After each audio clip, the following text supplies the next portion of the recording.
Hello friends, আমার চ্যানেলে সবাইকে স্বাগত। আমি আজকে কড়াইতে তেল দিয়ে দিয়েছি, নতুন একটা রান্না করব। তো আমি সেদ্ধ করে ডিম রেখেছি, তো ডিমগুলো আমি দিয়ে দিচ্ছি কড়াইতে। ডিমগুলো হালকা করে ভেজে নেব। ডিমটা ভাজা হয়ে গেছে, এবার আমি ডিমটাকে তুলে নেব। ডিমটা তুলে নিয়েছি, এবার গোল গোল করে আলু কেটে নিয়েছি, আলুগুলো ভেজে নেব।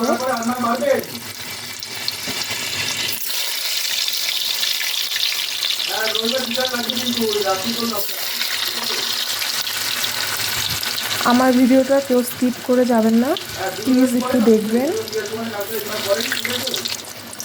দেখো আলুগুলো ভাজা হয়ে গেছে, এবার আমি আলুগুলোকে তুলে নেব। কে কোথা থেকে দেখছো একটু কমেন্টে জানিও। আলুগুলো আমার তোলা হয়ে গেছে, এবার নুন হলুদ মাখানো বেগুনগুলো দিয়ে দেবো।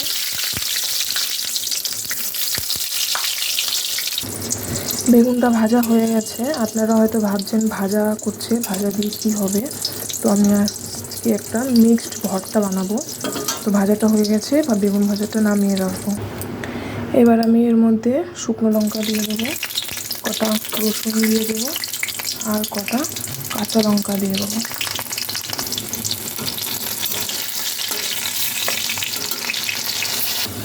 আমার এগুলো ভাজা হয়ে গেছে, এবার আমি এগুলো তুলে নেব। ভিডিওটা স্কিপ করে গেলে বুঝতে পারবেন না যে এই সব ভাজা দিয়ে কি হচ্ছে। স্কিপ করবেন না প্লিজ, ভিডিওটা একটু দেখবেন। এবার আমি এর মধ্যে পেঁয়াজ কুচি দিয়ে দেবো।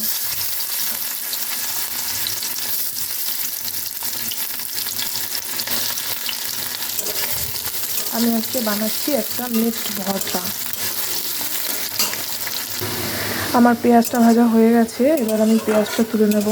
প্রায় সব ভাজাই হয়ে গেছে, এবার বাকি আছে খালি টমেটোটা ভাজলে আমার টমেটো মোটামুটি হয়ে যাবে ভাজা। এবার দেবো টমেটোগুলো সবার লাস্টে দেবো, কারণ টমেটো দেওয়া হলে আর ওই তেলে অন্য কিছু ভাজা যাবে না, তাই টমেটো সবার লাস্টে দিচ্ছি।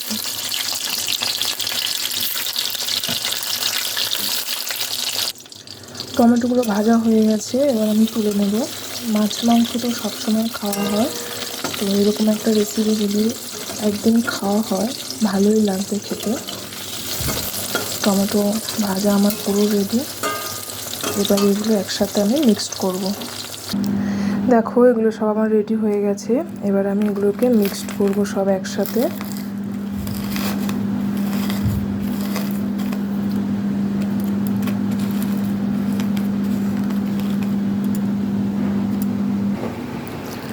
এগুলো মিক্সড করলেই আমার রেডি মিক্সড ভর্তা।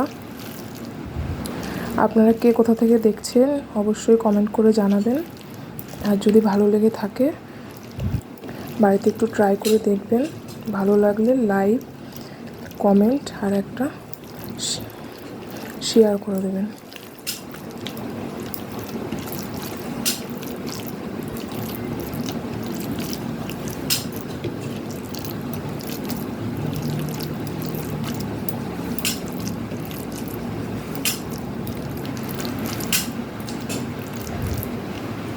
নতুন নতুন ভিডিও দেখার জন্য আমার চ্যানেলটাকে ফলো করবে। রেডি।